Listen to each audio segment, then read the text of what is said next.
Hello again, and welcome to another episode of the Magical World of G. Michael Vasey. And I'm very pleased that in this edition, I'm speaking to Anthony Peake. Now, Anthony, I met several years ago when I was asked by his publisher to review his first book about what happens to us when we die. And I've been a fan of his ever since. And every conversation I have with him could go on for hours and hours and hours. Absolutely intriguing. Does the science, considers everything, and applies the scientific method. Absolutely marvelous. We had a great conversation as usual. But before we go there, I just want to show you the new line of clothing. You know, I like my black hoodies. Well, you too can have your Earth Magic Brindle hoodie, or in fact, you can also get your podcast sweatshirt. Details below. Here's Anthony. Thanks. So, what's the new book and how's it doing?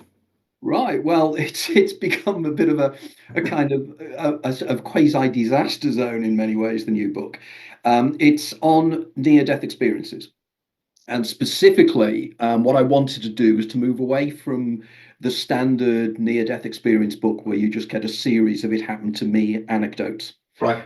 What I wanted to do was to look into the state of research into near death experiences over the last 50 years. So, what I did was I read, I think, probably 95, if not more, percent of all academic papers that have been written on the near death experience and associated subjects for the last 50 years, 60 years. Also, I did a review on the historical perspectives of the phenomenon and also the anthropological. So I've done a lot of research with friends of mine who are anthropologists into the anthropology of the experience in places like Japan, Korea, various other parts of the world.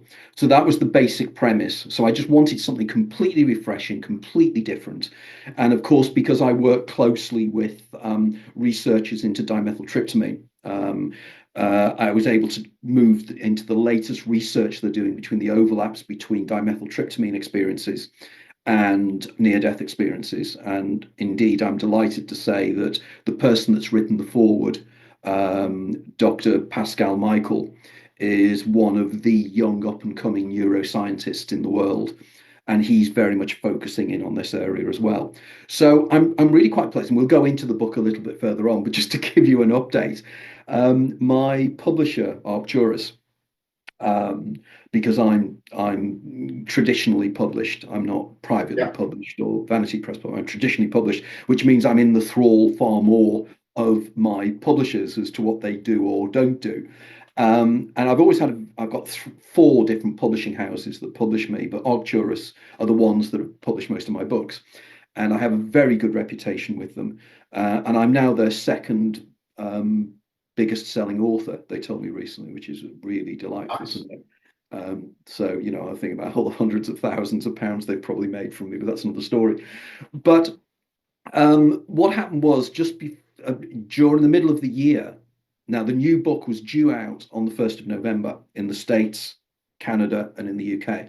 Yeah. And in June or July, a crisis took place within my publishing company because they have a distributor that distributes the books. So they have the books, they publish the books, they bind the books, and then they just hold on a second.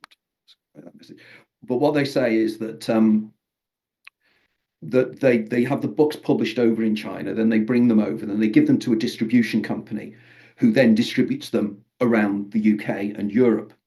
That distribution company apparently went into receivership in October, Yeah.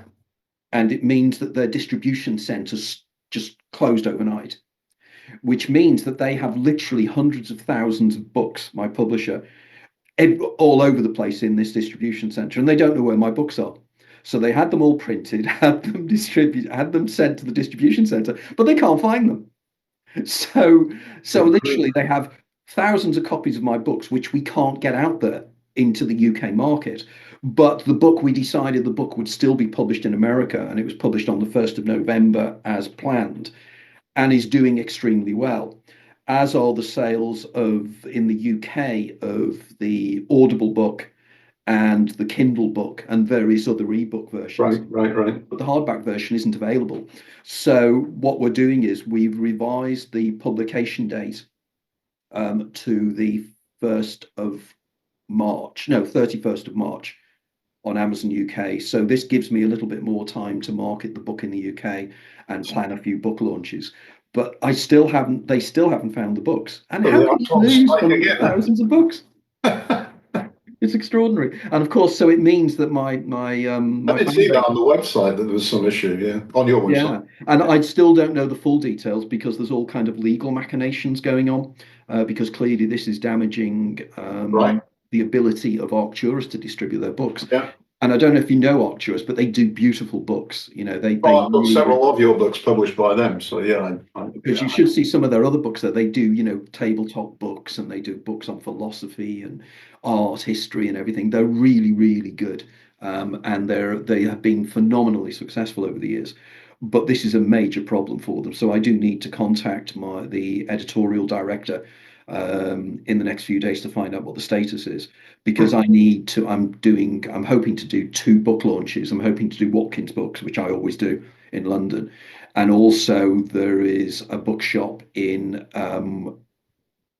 is it Welwyn Garden City? I never remember whether it's Welwyn Garden City or another of the new towns on the edge of yeah. London. David's bookshop, I think it is, and they want to do it as well. And they do bigger celebrity launches there, but they're very keen to have me do it there. So we shall see. But that's the status of the book at the moment. Yeah, the world of books fraught with issues. I know.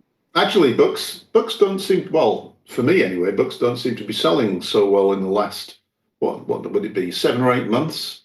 I Mm, noticed a sudden fall off around just beginning of summer last year, and it's yeah, never.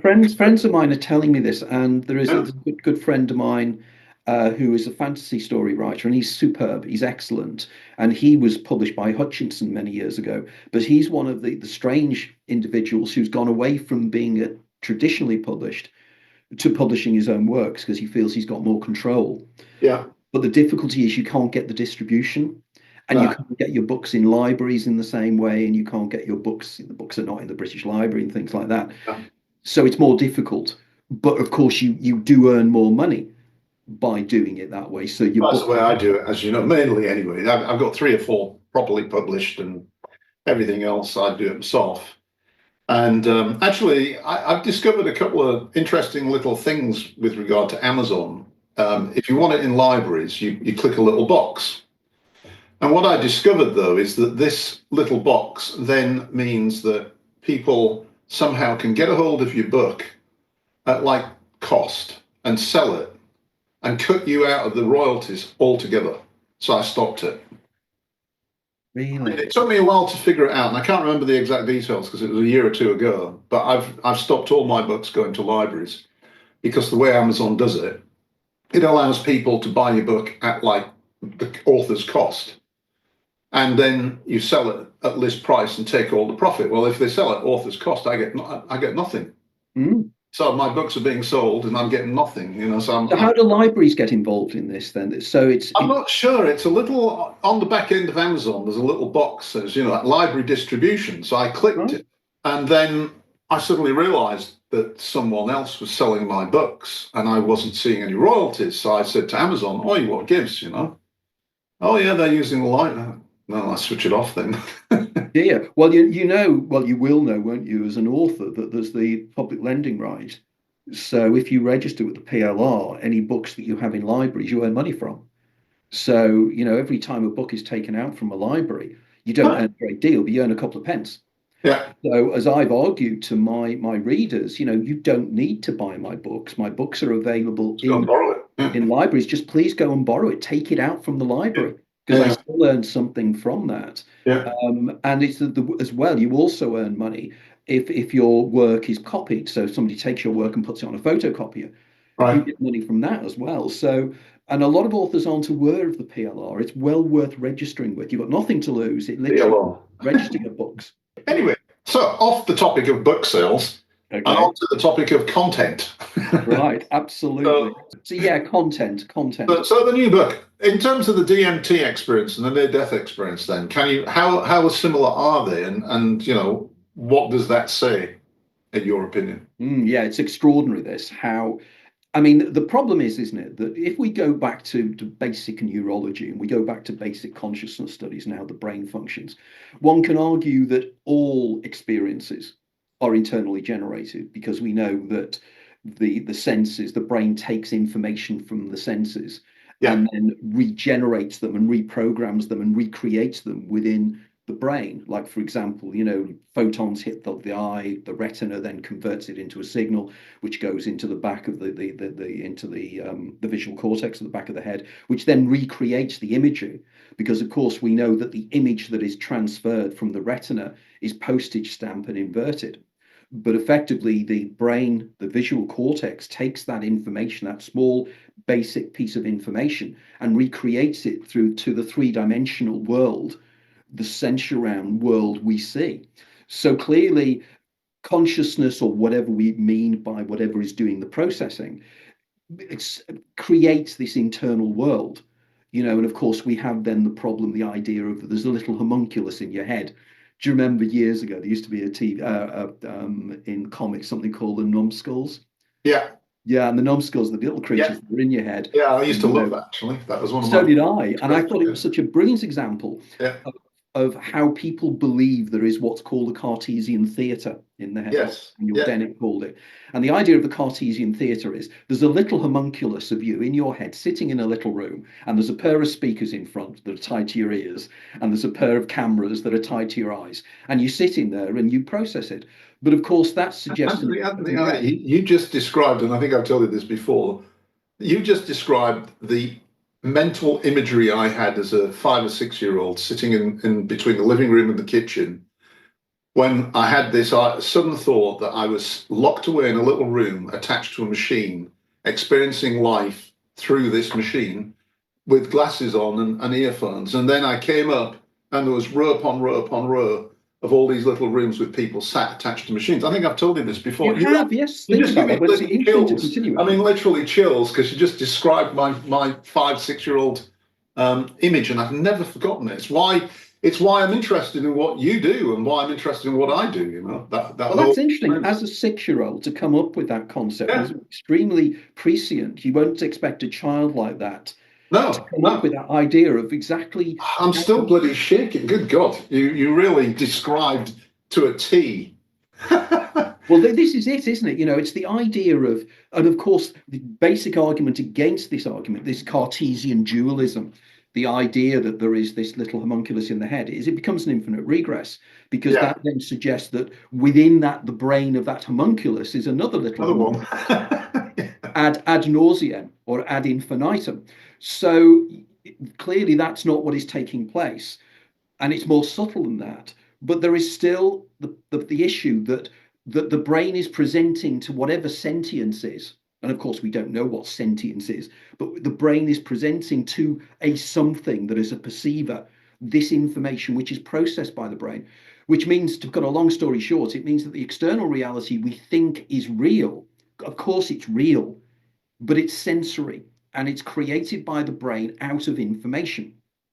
So, if that is the case for normal experience, one could reasonably argue that even normal experience is hallucinatory in nature because it's Mm, brain created. yeah. Therefore, if a near death experience is similarly brain created, which I believe it is exactly the same as what happens when somebody ingests DMT, dimethyltryptamine, or any other hallucinogenic substance that Right. that changes the brain's abilities or accesses the brain's abilities. And there's a very important experiment that's been done recently, which I must mention on this, that then and then makes the brain create a different reality than the reality that is presented ordinarily to people that I call neurotypicals. But of course, that is falling into the trap of what the scientists call naive realism. The idea that there's a one-to-one relationship between what I perceive and what is out there, because in the final analysis and in my previous book, Cheating the Ferryman, I discussed this, that the external stimuli, when you reduce it down to what we are actually perceiving, is basically data. It's basically information. It's Mhm. basically mathematical. So effectively, the visual world and the world, the sensory world, is in fact a creation But it doesn't, when we use the term hallucination, I'm not suggesting that these things are not real, because of course there's a huge philosophical question of what is real and what isn't real. Right. So going back to the DMT issue, there are extraordinary similarities between the two experiences. And in the book, I give great details of how similar they are. And I'm the first writer, I believe, to write in a book some information I received from my academic associates, particularly Pascal, the guy that wrote the foreword, because Pascal did some research with another associate and another friend of mine, Dr. David Luke, both at Greenwich University, Professor David Luke now. And what they discovered was that there's a very famous near-death experiencer called Ibn Alexander III. And Ibn Alexander's story is extraordinary. He was a brain surgeon, and he came down many years ago. He came down with a very awful variation on viral meningitis, Mm. which meant that he lost consciousness and effectively he was virtually flatlined, and he was out for a couple of days with this severe illness. And from the doctors around him, they thought he was just dying. But inwardly, what he was experiencing was completely different. And what he experienced, and this is extraordinary, what he experienced was initially he felt that he was underground, he was in mud.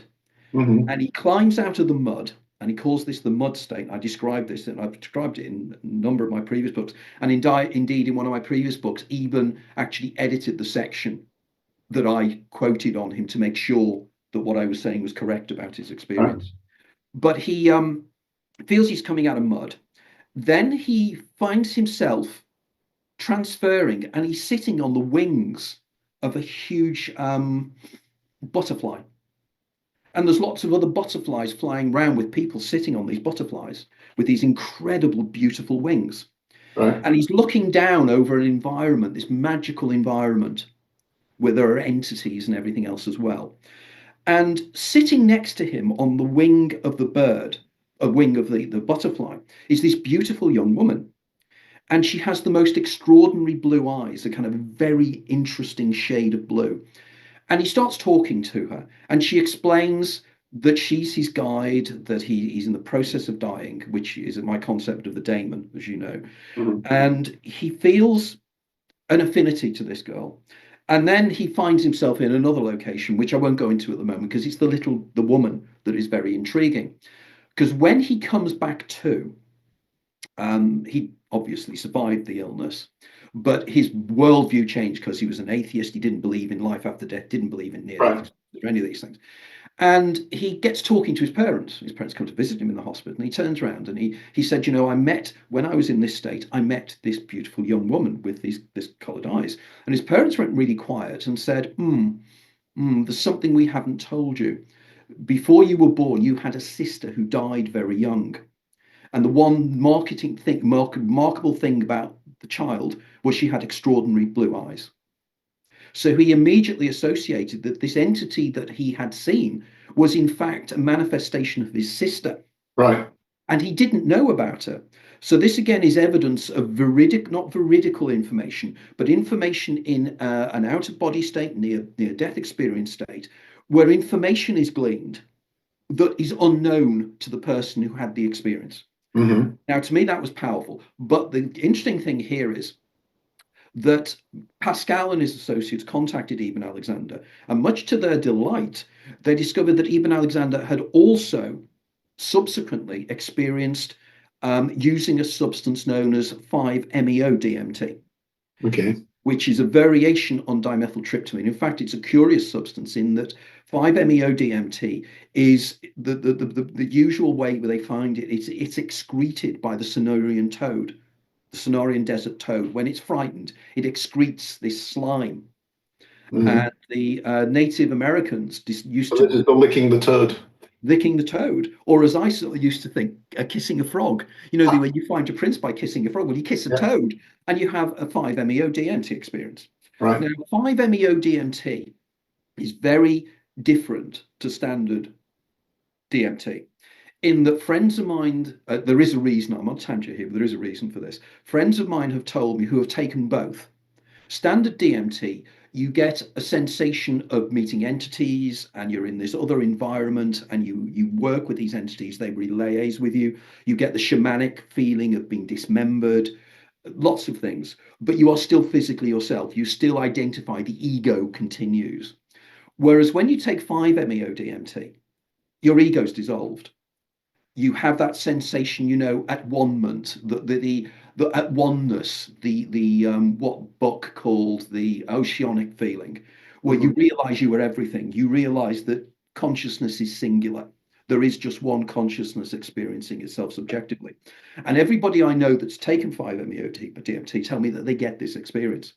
So they had the perfect person of somebody who had a DMT experience, 5-MeO-DMT experience, and had an out of body, had a near death experience. So it was perfect for him to describe his experiences. And there were many, many parallels. Now, clearly, then, there seems to be an element of interest here. Now, in my book, Cheating the Ferryman, and to a lesser extent in my new book, I argue this is because at the point of death, and I'm in agreement with Rick Strassman here, and Rick Strassman was the guy that did the major research on DMT in the 1990s at the University of Arizona, I think, New Mexico, University of New Mexico. He wrote a wonderful book called The Spirit Molecule. But suffice to say, he argued that DMT is our reality modulator. It's what makes reality work for us. Now, I believe that at the point of death, DMT is released by the pineal gland. Yeah. And the DMT is what facilitates the near-death experience. I also argue that DMT also is released in the brain at the point of birth as well. So at the point of death and the point of birth, DMT is released. And I find that intriguing. Also, in the book, I point out that at the point of death and at the point of birth, something else strange happens. We are born having a seizure, a temporal lobe seizure, and we die having a temporal lobe seizure. So clearly there's a linkage here with temporal lobe epilepsy, with the way in which people have altered states of consciousness during TLE. Yeah. So Eben Alexander's experience really is very, very interesting for this, because if it is DMT, it means that this is something that the human brain has evolved to do. Now, I don't know if do you know the research of Jimo Borgigin at all? No. Okay. Cut in at any time because I'll go off on a monologue, but just jump in, because Yeah, this is no problem. quite interesting stuff. Jimo Borgigin is a neurologist at the University of Michigan.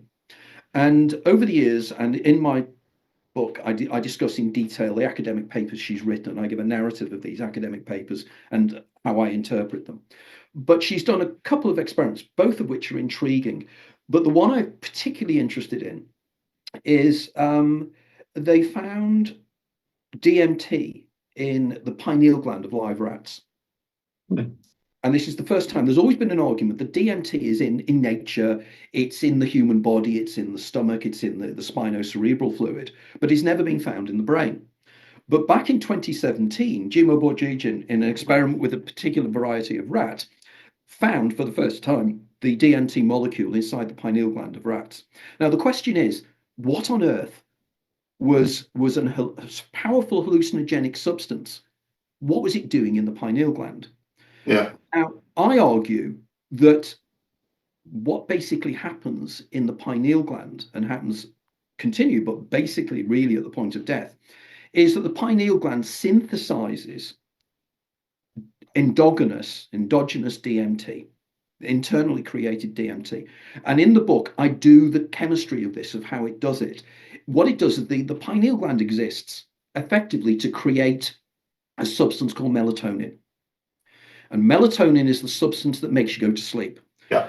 Now, the pineal gland sits directly above what's called the optic chiasma, which is where the two signals from both eyes cross before they go to the back of the head to the visual cortex. And it sits directly above it. And it does that for a reason, because it needs to sense, because it's light sensitive, the pineal gland. That's why they call it the third eye, because it's light sensitive. It has light sensitive molecules in it. And what happens is when we're looking out normally and light is around us, there's a certain type of vibration state that takes place as the signals go down. And the pineal gland is sensitive to this. But when it starts to go dark, the pineal gland senses that the signals are dropping. And when it does that, it starts to release into the brain melatonin. And this is the substance that makes you go to sleep. It Yeah. puts you into a sleep state. But melatonin and dimethyltryptamine are very similar molecular structures. I think the only difference between the molecular structure, I think, are two hydrogen atoms. I think that's the only difference. So all it needs to do is, and I might be terribly wrong on this because I'm talking from the top of my head here, but from what I remember, I think you just need to divest the two molecules, either add two hydrogen molecules or take them away, and you've effectively created DMT. Right. So the pineal gland then synthesizes DMT. Now, again, going off on a tangent here, but I do the physiology of this because, again, I think I'm the only writer that has discussed this, particularly in the theme of near-death experiences. But at the 49th day of gestation, the embryo, when it's in the womb, 49th day is where the Buddhists believe that consciousness comes into the embryo. Yeah. There is a structure at the back of the embryo's throat called the epiphysis. And the epiphysis is a singular unit. And after the 49th day of gestation, it moves from the back of the throat up to the center of the brain, where it splits into two glands. It splits into the pineal gland and the pituitary gland. And it leaves something called Rathke's cleft or Rathke's pouch that runs down the back of the neck, back of the throat, to the back of the tongue. Now, why this is significant is that within Indian guru society and within Indian mysticism, there's a technique called Kakara Mudra. And Kakara Mudra is training your tongue to go to the back of your throat in order to taste the substance known as the nectar of transcendence or Amrit. Now, I believe that what Amrit is, in effect, is the DMT being created by the pineal gland, some of it dripping down Rathke's cleft to the back of the throat, where the sadhu or the mystic tastes this stuff and actually has an endogenous, internally generated DMT experience. Right. And that's how they can get out their body and go to these places. So there are links here. Now, the other point I will just make very quick. No, let's just stay on DMT for now. So that is the DMT link. Well, the interesting thing is some of the processes that you're describing there remind me of magical processes that yes, during meditation. And I, through my studying with the Servant to the Light, I developed this inner contact that I called Astaroth and wrote about in my first book. And that entity taught me a sort of variation on the exercise. And I really went into that in the mystical hexagram. And that involves basically circulating, well, first of all, building the channel from the top of the head to the bottom of the feet using the chakras.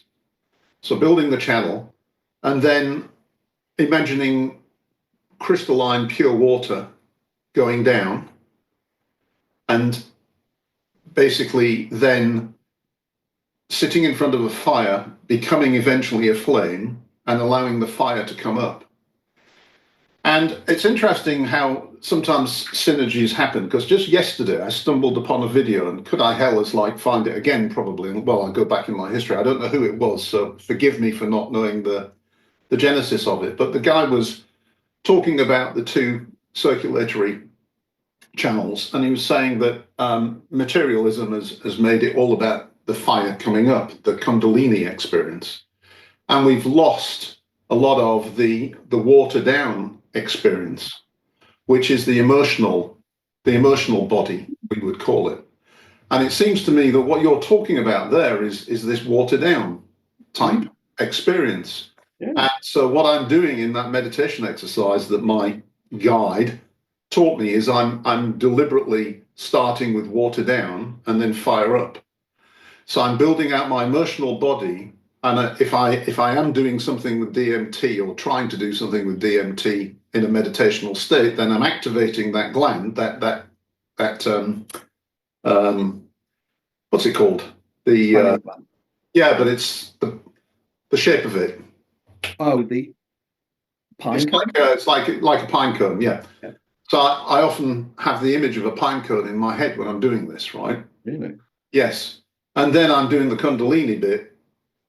but I'm doing the DMT bit first in order, I think, to simulate to make the reality of the up more potent. Does that make any sense to you at all? It totally makes sense because we Yeah, know, don't we, that within Indian tradition, there's the two channels, there's the Ida and the Pingala. exactly, And exactly. as you try to, like you say, it's almost like a central heating system. Yes, It's a circular process. yes. And this is intriguing because there's one center of the book, and I'm trying to remember what I was writing about towards the end. But there has been certain discoveries about structures within the body, and these structures can send signals. And there was a German researcher and a Japanese researcher that have come up with some fantastic information about this, which I cite in the book, which is comparatively little known. And again, I think I keep saying this, but I'm pretty damn sure I'm the only writer in the world that's focusing in on this particular material. So we have this circularity. And of course, what is particularly intriguing here, and I think you've hit the nail on the head here, is that in my previous book, one of my previous books, The Hidden Universe, I think it was, and I was intrigued to discover that there's a tribe of Amerindians in Colombia, and they have their shamans are called mamas, and the way they train the shamans is they take them as very young children and they place them in a cave. They place them in darkness. Mhm. And these children are placed in darkness until they're 15 or 16. They don't have any light stimulation, effectively, not natural light anyway. Now, I argue that the reason they do this is they are trying to train the pineal gland to be in a permanent state of excreting endogenous DMT. In which case, this is how shamanic traveling takes place. Shamanic traveling is directly related to DMT. And the reason we know this, and this is an extraordinary aside story here, but when there was a guy called, I think it's Benny Shannon, who wrote a wonderful book called The Antipodes of the Mind. He's an Israeli psychologist, I think. And he went to Latin America and he did lots of work on DMT and everything. But one of the stories he cites, which I've subsequently checked up and it really was true, this is that DMT is quite mysterious. But particularly mysterious is a substance, a brew called ayahuasca. And Yeah, ayahuasca is the brew that people can drink. They can imbibe and yeah. drink DMT, and they can have out of body experiences, near death experiences, the whole thing. Now, the interesting thing is that ayahuasca, it consists of two different substances. It consists of the one plant. It comes from one plant which is called Psychiatra viridas, and there's another plant called Banisteriopsis capi, which is the vine of death. It's the vine that goes round. And the local people mix these two together in a brew, which creates ayahuasca. Yeah. Now, when the physiologists started looking at the mechanisms taking place here, they were quite interested to discover, I think it's the Psychiatra viridas contains the DMT. But if you take the leaves of Psychiatra viridas and you chew them, and you take them into your stomach, however many leaves you take and however much DMT you take from the leaves, you will never ever get an experience. The reason being, when the leaves get into the stomach, the lining of the stomach excretes something called monoamine oxidase, MAO. And the role of monoamine oxidase is to stop the hallucinogenic substances crossing from the lining of the stomach into the blood. And it blocks it.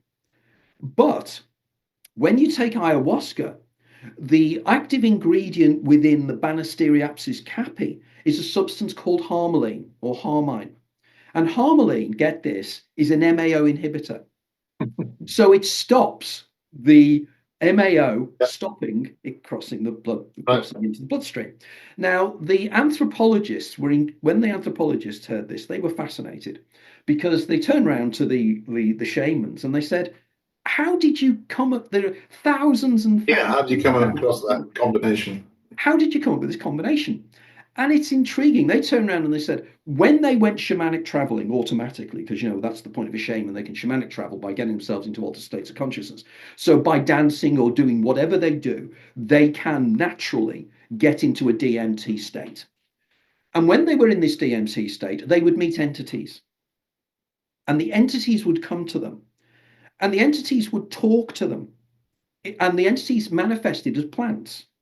And the entities took the shamans out into this jungle area within the hallucinatory state and said, you need to take this plant here and this plant here, bring them together in this way, and then you can allow people who are non-shamanic trained to have the kind of experiences you have. Yeah. Now, this means that these entities were sentient. It means they were passing yet again information and instructions from the other world to allow access. Or it means that whatever the little chap is inside our head it already knows everything. Yeah.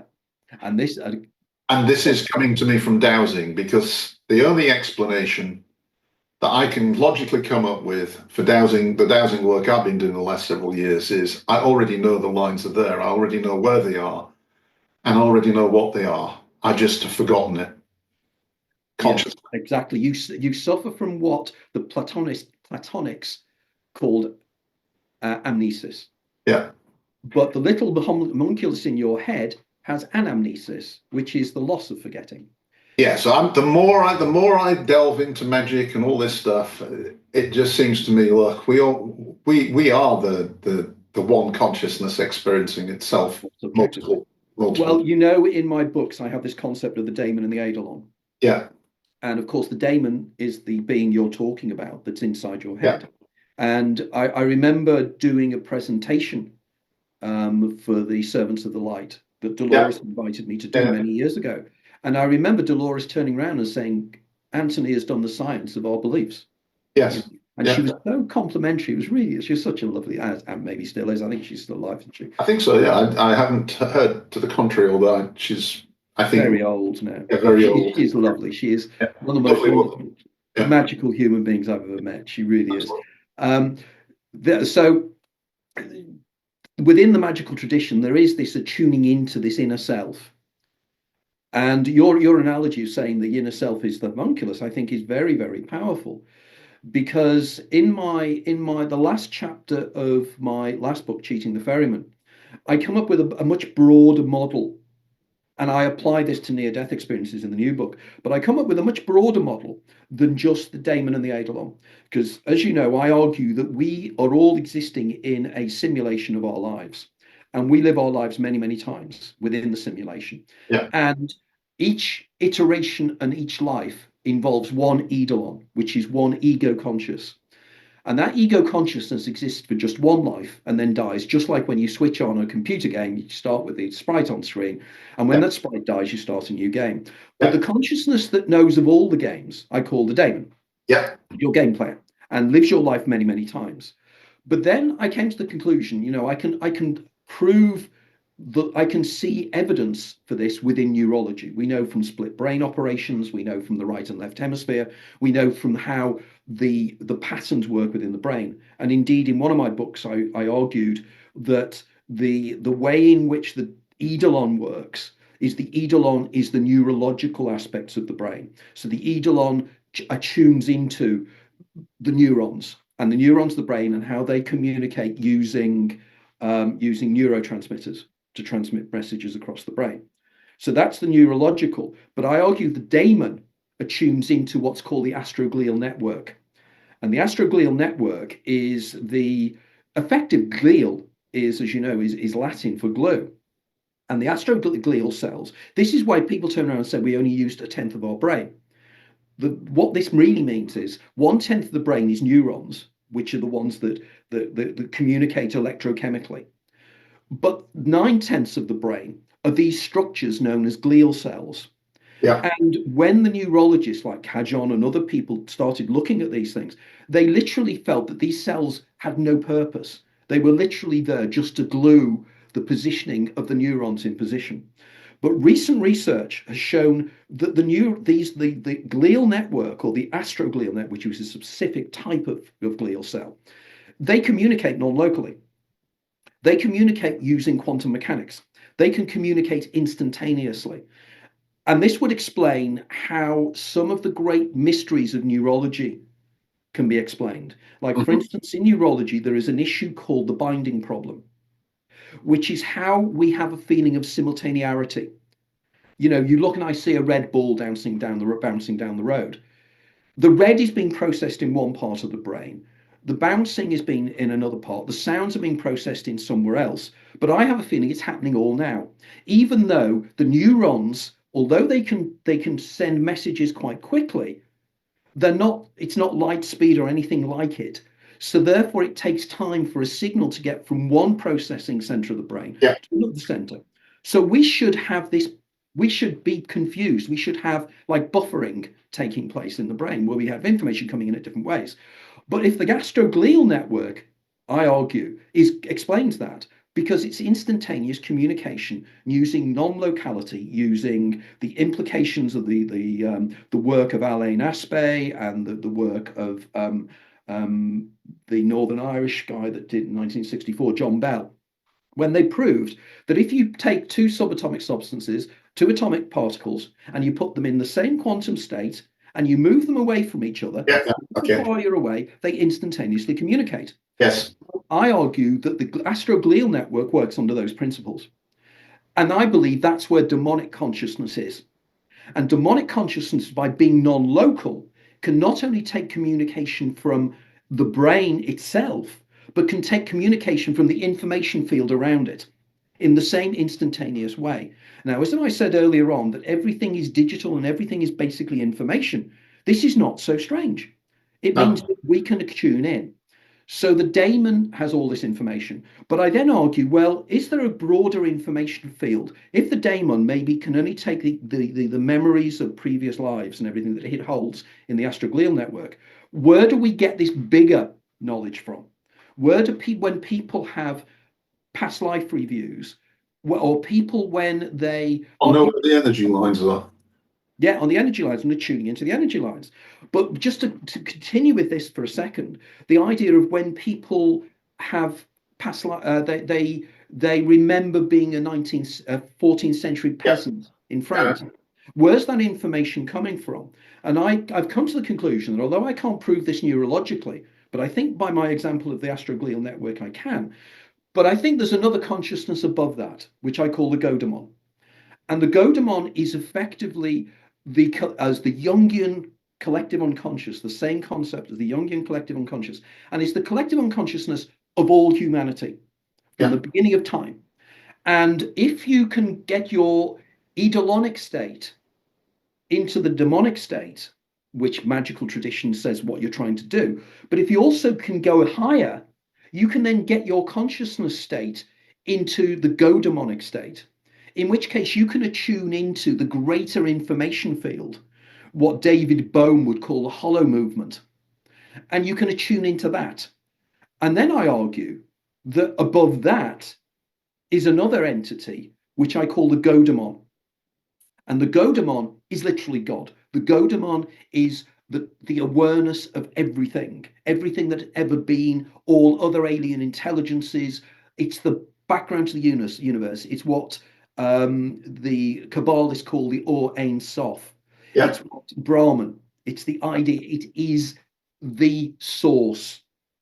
So by training in magical traditions, I believe what you guys were doing, and you can obviously tell me whether I'm wrong on this, but what you're training yourself to do is to first attune into the daemon, because the daemon senses more than you do about yourself, but then attune into the uber daemon, which is when you're doing dowsing. It's because you're attuning into the telluric forces that are underneath.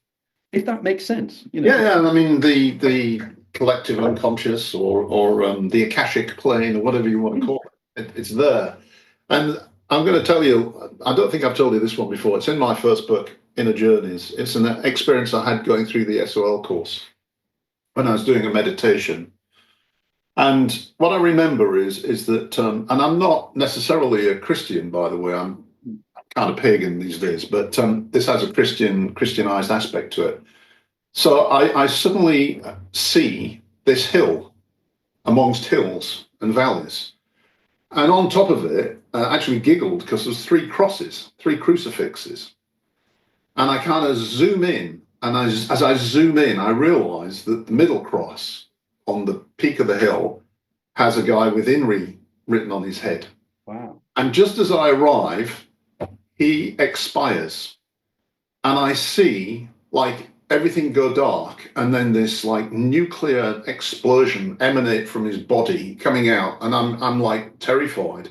And this hits me. And when it hits me, it sent me somewhere completely different. And I had one of those experiences that you referenced earlier on. I suddenly knew everything was one thing. I was part of everything. I was just an aspect of the one thing. And it was absolutely a mind-blowing experience. And for me, it also had some connotations about the meaning of Christ and this kind of stuff, or the meaning of that particular story from a sort of esoteric, occult perspective. And that combined with something else that I've done in meditation, I believe I've mentioned this before, is the idea of my life as already existing on like a record, and my consciousness being the stylus. And even the sound I'm listening to as the record goes around is the sound I'm hearing now, the whole song already exists. And I think I've asked you, about free will and stuff like that, because this to me gives me all kinds of concerns that we don't actually have free will. And again, the other day I was on a random, I watch a lot of YouTube videos these days that just get passed to me by the algorithm, and I was watching this guy, and he was talking about how he'd had this experience of being one with everything, and he said he went into like a deep depression, and he just couldn't get out of bed. There was no point, because if he was no thing and all thing, then what could he do? Anything he wanted to do was just part of his ego, and there was no purpose to anything. So he went through this long depression before one day he suddenly kind of woke up and felt reinvigorated, I suppose. And I did take a note just to remind myself. So yes, so the analogy that he used was that he suddenly realized that we spend our lives driving the car, really stressed out about steering through the corners and accelerating and braking and stuff like that. And he said, in actual fact, it's all an illusion. If you took your hands off the wheel and sat back, your life would happen anyway, just the same way. And that was when I thought, yes, we don't really have free will. Free will is an illusion. This whole thing is an experience that we're traveling through. We feel like we've got choice. We feel like we're in control. But that's just the ego. In reality, we just let go and let it happen.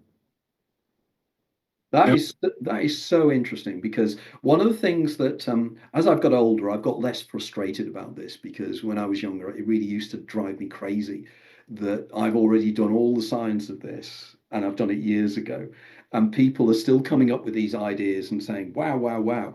And I keep saying, little me, I did this 20 years ago. And just read my work. I've already done it. And it's great, because for me, it means that in reality, people are becoming aware, and they're thinking like me. They're thinking in the same way. And the idea, that all our lives, that our life is already there. As you say, the analogy of the stylus and the record is a brilliant one. Yeah. It's circular, and it's linear as at the same time. Depends on your point of view. But if you then apply to the idea of the record player, if you then apply then the ideas of modern technology and the idea of the way in which different angles can be taken mathematically and everything else as well, you realize that in fact all possibilities exist simultaneously. And again, because I always love to do the science rather than just making the statement, If you read Stephen Hawking's last paper, which he wrote with a guy called, I think it was Thomas Hertog, or it might have been Frank Hartl of CERN. And in it, they come up with what they call the top-down hypothesis of quantum mechanics. And what they argue is from the very first instant of the Big Bang, all possible futures existed in potentiality. And all you need to do to move from one future to another, one alternative future, is to collapse the wave function of that particular future. Right. Okay. Now, if we argue, again, the point I was making before about superposition and entanglement. Now, I said, didn't I, that effectively, when you put two subatomic particles in the same quantum state, they effectively become the same particle. Okay.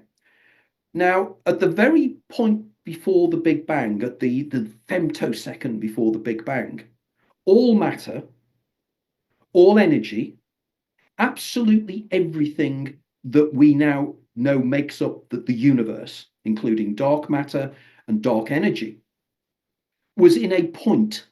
Yeah.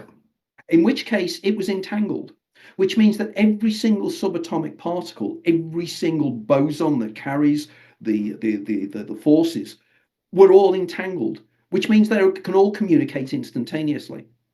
But in order for us to exist within this information field, we have to have this perception of space and time. Yeah. Now, we know from quantum mechanics and we know from Einstein, space and time are the same thing. Space and time are entangled. That's why we have the term space-time. Yeah. So as you get closer to the speed of light, time starts to change to space, and space starts to change to time. That's how time dilates, and that's how space dilates. So everything is enfolded within itself, which is what David Bohm argued, Professor David Bohm. So if you then start applying this to how our lives pan out, suddenly you realize that you are existing in something that was themed in that recent movie, Everything That Happens All at Once, or whatever it was, which I'm about to watch soon. And it's the idea that everything's in potentiality. So in which case the problem of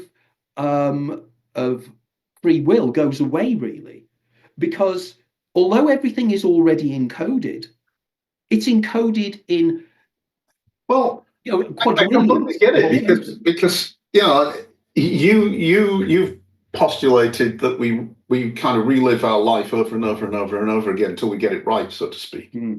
Which kind of to me suggests that there are unlimited, I don't want to say parallel universes, but unlimited options, right? And in your model, whatever's driving it is trying to find a pathway through all of these parallels to the ultimate point of survival. And so you've actually had a big influence on my thinking because, and I think I've told you this before, I sometimes wonder if through my life I haven't had already died multiple times and simply said, whoop, switch, because I knew it was coming, like the incident in the car when I'm driving in a Mustang, age 20, whatever it was, down this Canadian gravel track. And a voice from the back says, slow down. And I'm like, what? I turn, there's nobody in the car except me. Slow down, it says twice. So I start to slow down naturally, and then I apply the brake because I'm like freaking out about where the voice came from behind me. And at that moment, the road does a 90-degree bend. And had I been doing the 90 miles an hour I'd have gone flying off the end because it was gravel. I would have been a goner. So maybe at that point I went, oop, switch. Exactly, you did. What happened was that your daemon effectively said, oh, for God's sake, he's going to do it again. Yeah. I've got to stop him. Now, it meant that at that point, your doors of perception, your daemon's ability to communicate directly with you was so imperative that it was able to verbalize, and make you do a change, which meant that your universe went off on a completely different tangent. There was a version of Gary that died. And in fact, there might have been billions of versions of Gary that died along that road. Yeah. That other version of Gary then survived. Now, the interesting principle here is very intriguing, though, because it actually means that if you then go into a new part of the simulation that you've never experienced before and your daemon has never experienced before, your daemon can't help. It can try and guide, but because it's no longer precognitive, because it hasn't experienced that before, and this is why I argue that demonic instructions seem to wind off as you get older. And it's because you're in more and more refined worlds and it's more new. So inevitably, there will be a point where your daemon can only help you with its experience, but it cannot help you with its knowledge. Yeah. Now, I got a wonderful email from a lady 2 days ago. I get lots of emails from people who've read my books, and she's reading my book, The Daemon. And I'm delighted that people are still reading The Daemon now, which came out in 2008. And by the way, breaking news, my publisher wants to republish new editions of a number of my previous books with new they're all still relevant, and yeah, I mean.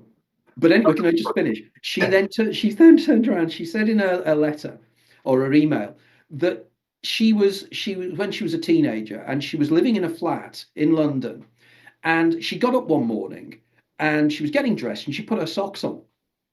Now she lived in the loft of a house, so there was a kind of a ladder that went down that she got to the rest of the house, and she put her socks on. And the voice, like your voice, said, "Don't put the socks on, put them on downstairs, please." And she goes, like you, she went, "Where did that voice come from?" And it said it again to her. And she turns around in the email to me. She said, "But I was in my 20s. I thought, don't tell me what to do. I'm going down the stairs in my socks." And of course she slips and she fell down and she injured herself. And she said it was really frustrating because I felt so silly. And the funny thing was, she said the only downside to it was that there was a guy in the flat that she really fancied. And she felt that her credibility would be destroyed because he found her crumpled and tearful at the bottom of the ladder. And she said, so maybe my future had changed then because he was my man for the future. My daemon didn't want me to fall down the steps or fall down lower, so he'd be there to help me. And I thought that was a lovely story. And I get these sent to me all the time. This is an experience that people have. And I'm delighted, your example there. And again, your daemon, you have a name for him or her, don't you? You mentioned it earlier. Astron, yeah. Astron, yeah. But I now have more than one, it seems, because on the dowsing side, with the shamanic interactions that I've had with the mysterious shaman here, which continue to happen, either him or some group of people, I don't know, and watch the videos to see some of it for real. I connected with a sort of Slavic shaman as well, called Volkovzduk, which is Will's breath in Slavic Czech. So I seem to have two, which I'm not sure they're actually different characters. I think they're just different time visualizations or impressions of the same entity or same thing, which is me. And what I also find interesting is that on the surface, right, we're the wrong way around, because I'm the PhD guy that should be the hard-nosed materialistic scientist doing all the investigative stuff. And yet I'm the one that's wandering around waving my arms in the air and receiving all my information from the ether, right? And you're the one that probably isn't, don't mind me saying, scientifically trained necessarily, but has become the incredible scientist doing all the research and pulling all the stuff together. And I find that kind of intriguing, Well, that's why I find you particularly fascinating, because you are a PhD scientist, and I find that wonderful in that your experiences have overridden your beliefs almost, in that you follow the scientific method, but your senses have told you that there's something much more. All the information I've got, the entire content of Mystical Hexagram, the entire content of Inner Journeys, some of the content of even silly ghost type books like Liminal People, is actually received information from the ether and in meditation. And I do this all the time. In fact, I've developed a particular rapport for a Slavic goddess called Marana, who's the goddess of wind and death, right? Nice. And some people sort of recoil in horror that I would develop a rapport for a goddess of death. But, I spent 3 winter moons a few years ago, and I probably told you this too, sort of being her. in a meditative experience, and I really connected with this entity or this archetype or whatever. And I started to ask it questions like, okay, so one thing that puzzles me is how do you get light from darkness? And I got multiple answers over a period of time to that question, including one where she giggled and said, "Open your eyes," which was a sense of humor, you know? Yeah, yeah, I like that. And, so somehow I seem to have learned, even from an early age, that my intuition or my inner vision is often more accurate than science, because a lot of science these days is colored by money and politics, and it also, won't accept things that I believe are fundamental realities, and so do you. Mm. And perhaps when you complain sometimes to me and about people not on the scientific side not really taking you seriously, or coming up with your ideas but in different words and being accepted, I think that's partly what it is that you have to navigate through that world in a way that you don't offend anybody's sensibilities with woo-woo shit, right? Because Well, it's the principle, isn't it? I've always argued this, that when I was at university, I was quite fascinated by the Thomas Kuhn concept of scientific revolutions, and I wrote a paper on it as well. The idea that science develops with paradigms, and there's a scientific paradigm that can explain virtually everything that is observed scientifically, except for the black swans, or the Mhm. white crows that really don't fit in. And science has to focus in on the things that don't fit in order to develop a new paradigm of science, which completely changes the previous one. And we know, Max Planck in December 1900, when he did his speech in Berlin, that brought about the revolution of quantum mechanics, when he said energy comes in little packets or quanta. That had explained two or three, like black body radiation and other things that had been a real problem to the previous generation of scientists. But science always suffers from hubris. There is this idea that our science is the pinnacle. Yes. There's nothing all we need to know. I mean, I've often quoted that Michelson, of the Michelson-Morley experiment, and I think it was in 1896 or something, he was opening up a new laboratory at the University of Chicago. And he turned around and he said, that science these days, we will be only calculating to the sixth decimal point, because physics is at the end. We know everything. And of course, he was totally wrong, completely and utterly wrong. And I think that this is what's going to happen now. We're at this point where I call it, we have almost Heath Robinson science. It is self-evident that there is something wrong with our scientific model. We know, for example, that we have two completely conflicting science models. We Something have, wrong with our human model is self-evident, and it's not just science; it's everything. yeah, it's It how we sit within it. But Yeah, it's you know, but it's all about narrative and doctrines, and yeah, and don't belief. shake my world because you offend me, Yes, and and I it's can't be offended. It's not allowed, and this is the antithesis of the human experience of making progress. In order to correct. make progress, we must allow ourselves to be offended, we must allow ourselves to be challenged, and we must allow ourselves to be rocked by new information. Yeah, well, And it's like when I turn around to people and I say, "Do you know that if you place the calculations and the formulae used in quantum mechanics and you plug them into relativity, so quantum mechanics, the very small things, relativity, the very big things, they don't work. You get infinities." So we have two completely yeah, conflicting worldviews that are in contradiction to each other. well, But scientists pretend it isn't. You see Brian Cox on television yeah, making all these grand statements of what he understands. just for grins, talking about Rory Duff. Rory bumped into some guy and sort of discovered this man with a whole new theory that explains everything, in Rory's opinion. including like dowsing and stuff like this. And it absolutely contradicts relativity, which is why it's never taken off. Let me see if I can dig out the guy's name in the book and Okay. just send you a reference, because you might find it interesting. I've never bothered to pursue it because I don't feel the need anymore to get validation from other people. Maybe that's It's my always, isn't it? It's the independent thinkers that are outside of the stricture of academia that come up with yeah the new ideas. yeah Einstein was working as a patent clerk. yes He wasn't an yeah academic. yeah Yes, he had a PhD, but he was working as a patent clerk. yeah The reason that Max Planck discovered quantum mechanics was not because he was researching quantum mechanics. He was trying to find a way of making light bulbs more effective, yeah. which few people are aware of. The German government, the Prussian government had issue, or the German government at the time had issues. They were falling behind the Americans and the British in light bulbs. Yeah.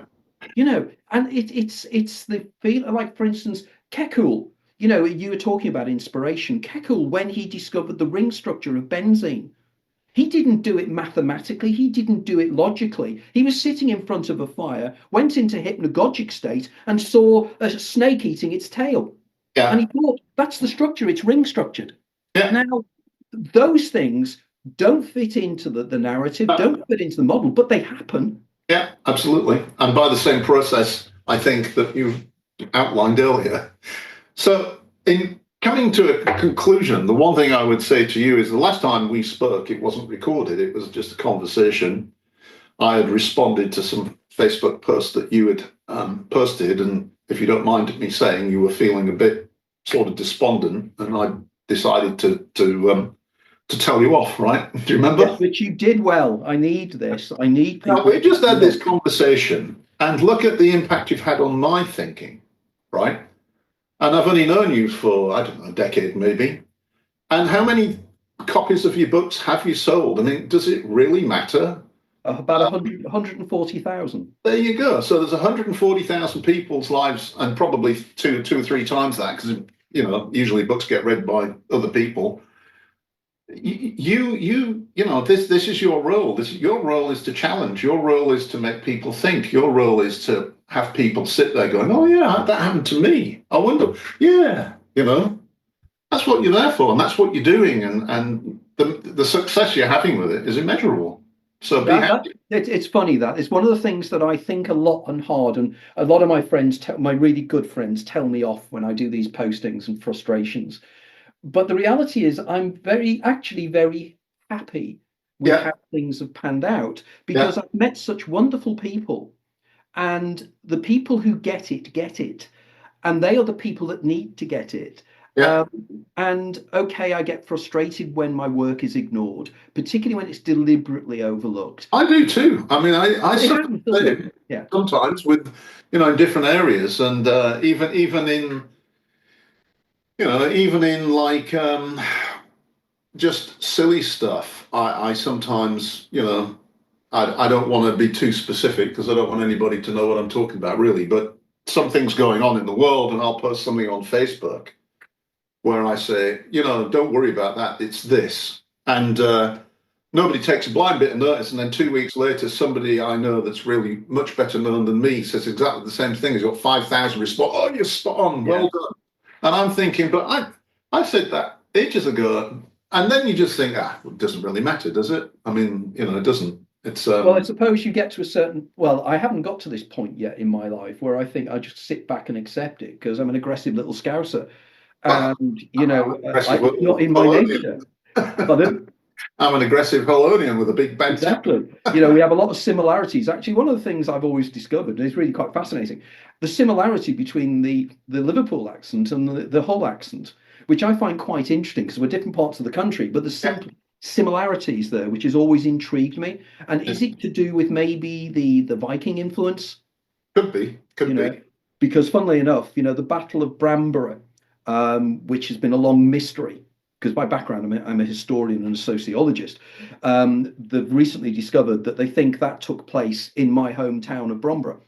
Yeah. And the battlefield that took place was literally on the outskirts of the village, the tiny village I was brought up on.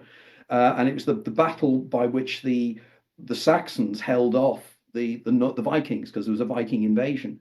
The other fascinating thing I found about myself is my mother-in-law has paid for me to have my genetics done, or my DNA. I was just about to mention that actually. And I've discovered I'm literally 100% Celt. Really? Literally. There's nothing else in me. I'm Wow. Scottish, Irish, Welsh, and Manx, and that's it. Aha. So Well, my I'm a people, 69, Heinz 69, me. really. So what's the most interesting you've discovered in your genetic makeup then, your DNA? Well, I'm apparently primarily English, Scottish, but I have some North African Wow. and what was the other one? And a lot of Scandinavian. So I'm obviously Celt, Viking, Anglo-Saxon, but I have this North African, which not quite sure what that would be, whether like Egyptian, Algerian, something like that. And it is quite interesting because my father and I did a bit of family history research, got back to about 1420, two brothers on filing deals actually, and then we couldn't get back any further. But his mother was a bit of a mystery, and although she had a Scottish last name, she was very dark skinned, and she, nobody really could quite explain to me, where she came from, and I suspect it's through my sort of maybe a Roma sort of hint or two.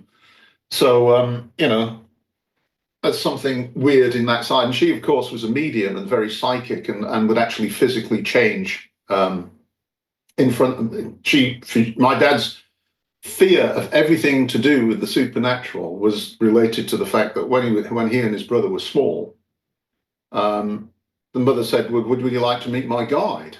And of course, they didn't really know what she was talking about. And he said she literally turned into a Chinese man in front of them, and they both screamed and, were very terrified by the entire experience, which seems like a bit of a weird thing for a mother to do, but, you know. So she had transformative. Yeah, apparently so. And unfortunately, she died quite young, well before my father, just before my father got married, so well before I was born, which is a real shame because she sounds like someone I would really have loved to have met. But yeah, apparently maybe that's where some of my physical and psychical stuff comes from. Who knows? Well, when we talk about epigenetics, that this is entirely possible, and we carry with us within our genes. In one of my books, yes, I discussed the structure, the four codons. Yes, and by the way, this is why, to us, in the sort of magical, shamanic, maybe more pagan side of things, the ancestors are important because they're in your genes. Yeah. Well, the thing is, the way within the codons, they now find that you can actually record information within Absolutely. genes. Yeah. Absolutely. And it's extraordinary, and the thing is, it's messages, it's information again. When it comes down to it, it's information being carried forward. And I've always argued, and I don't know, and if there's anybody out there that can explain this, I can understand how genetics is used to build life systems and everything else. But what was the coding to build genes themselves? Yeah. Because that's $1 billion question, isn't it? How did genes come about? Yeah. Because genes did not have DNA. No, it's far beyond me. But I always look for the parallels with the mystical, magical side, and the ancestor stuff and the veneration of the ancestors is because you're carrying information from them in the genes, not in the sense of information about their group. No, about them specifically. Some of that data is in your genes. Well, there was a short story I read many years ago that was profoundly influential in my thinking, and it was called Let's Be Frank. And in the story, I'm not sure who the author was, but in the story, there is a guy called Frank, and he has a child, and the child is born, male child, and he realizes he's looking through the eyes of both himself and his child. And the basic storyline is, again, the one consciousness thing. that we carry through our genes. Everybody that has been us, all our ancestors, they're looking through our eyes. Mhm. We are them embodied at the moment, but effectively, again, if ultimately we are one consciousness experiencing it subjectively, as Bill Hicks argued, this is how it should be. We Yeah, think people are dead, but they're not. They're within us, yeah, and they carry forward within us. And this is why I'm terrified. If something happens now, like a nuclear war, whereby humanity is wiped out, that's terrifying. Not terrifying as an individual, but terrifying for the universe itself. Because what if we are the only planet that has sentient, self-referential consciousness that's evolved?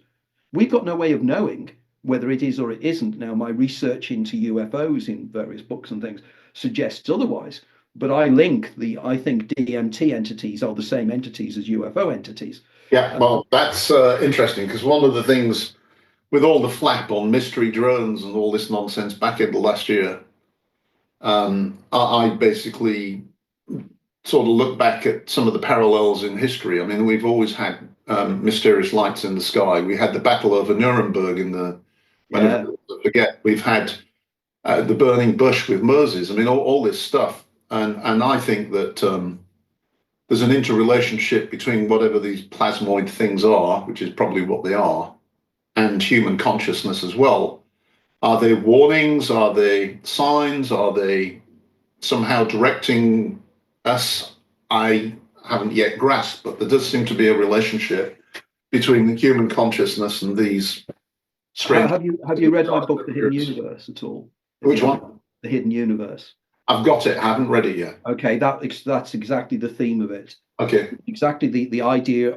Are all these consciousness plasmoid in some way? How do Yeah. they communicate? What are their motivations? Are they a projection of our subconscious? Are we creating them? Cool. I must go and read it then. It's been on the shelf a while. The problem is I tend to buy books that I fancy, and so Yeah. I end up buying more books than I have time to read. Well, I found It just grows and grows. I'm going through a fiction phase at the moment, and I'm reading the Japanese writer Murakami, and I'd never ever come across his books before. But a friend of mine a year ago told me that this guy thinks like you do. You need to read his books, and I'm reading one after the other. They're just extraordinary. He's the greatest writer there's ever been. He's amazing. But that's on a fictional level. But funnily enough, now know that I'm a regular invitee and speaker at Contact in the Desert in Southern California. And I've been invited back to speak this year, again for the fourth year on the trot. Nice. And that is an amazing experience because it's the biggest UFO conference in the world. Yeah. You have literally thousands of delegates turn up, and you've probably got 150 speakers, something like that. It's massive. But the atmosphere in the place is incredible because there's such an exchange of ideas. And you have everybody from Whitley Strieber to sort of people who are doing some extraordinary research in the subject, to the weirdos. And you have some very weird people there because it's California. So Yeah. California is weird in itself. But I'm really looking forward to this year because I'm going to be taking the NDE stuff and doing a series of lectures, workshops, and everything else just on near-death experiences Nice. to elicit the information and the similarities. Because, for instance, there's researchers I know at the moment that are doing work at Imperial College in London, where they are volunteering to take DMT intravenously, and they're meeting entities who are communicating with them, and they come back, and then they go back into the DMT state, the same entities there, and speaking to them. Yeah, well, but that's basically what I do in meditation. But my success rate is low because you and it's funny because sometimes the best success is at the beginning. So if I decide, okay, let me convene with Marana, the Slavic goddess of winter and death, what usually happens is I manage to get a couple of hits right at the very beginning, and then it's fleeting, and it's because I'm trying to somehow use my mental faculties to stimulate these glands to do something. And your success rate improves with practice, but it's not huge, right? So I think that's what's going on. And for example, a few years ago, I started a project which I think I'm going to try to complete, which was to look at the English alphabet in terms of its hidden meanings. And I did A, B, C and stopped. And I sent the stuff to a friend, and she's like, "Oh my God, you got to do this. You got to do this. This is amazing shit, you know?" And it was just going into meditation and thinking, letter A, you know, what is that symbolizing? What is that a symbol of? And every letter took me into a different world. So I'm gonna, if I ever get enough time, you know, outside of my day job and everything else I'm trying to do, I'm going to pursue that, and maybe there'll be a book about, you know, It's a very interesting concept, isn't it? letters of the alphabet. Letters. Well, it comes from Dolores because she did a book on the Hebrew alphabet, right? Yeah. And that gave me the idea. Hebrew. What about English? You know, let's look at that. Yeah. You know, is its base is runic? You know, but it's the Latin alphabet. The alphabet is Latin, isn't it, in its origins in terms of the shapes of the letters? You know, and of course that then just simplistically, something like the A, it's the beginning of everything. Well, it's a ladder. It's a ladder to climb of the rest of the alphabet, right? Yeah. No, I like that. I think that will be a very interesting exercise to do, and you'll probably find you'll tune into your own daemon. And B Facilitate is the first per, right? It's the second letter, and it's the per. Yeah, yeah. And I mean, that's just simple stuff. I mean, I got really down and dirty, but it's for some other time. Right. I could talk to you probably all day long and never tire, but you probably should wrap it up. Absolutely. But as always, Gary, it's wonderful talking to you. Likewise. Just to finish off, then, people want to find out more about you, buy the book, that kind of thing. Where would they go? Okay, if you want to buy the book, literally go to your local bookshop. You can order all my books from a bookshop. Indeed, on occasions, my books are actually in bookshops. You can go to your local library and you can order my books from your library. They will either have them on the shelves or again, you can order them. And I've done a recent check and they are still available in most libraries in the country. So please do that because that actually helps me because it, you know, sort of it's interesting that more people are reading the books, which is important. Also on Amazon, of course, worldwide. So literally, you know, I'm there. Now, if you're interested in my ordering signed copies of my books, you can go onto my website, which is anthonypeake.com, and you can buy them directly off me and I'll sign them and give comments if you wish me to do so. The caveat there is that I'm very low on stocks here at the moment. And at the moment, I have no stocks on the new book, but I will have as soon as I can, and I'll announce that on the website. Also, check me out on YouTube. There is literally hundreds and hundreds of interviews I've done on YouTube. And just Google me. There's lots of material there, and it's You all started a new YouTube effort. I watched one of them this morning. What was that? Research for this. You started a new YouTube vlog. What's that? I have.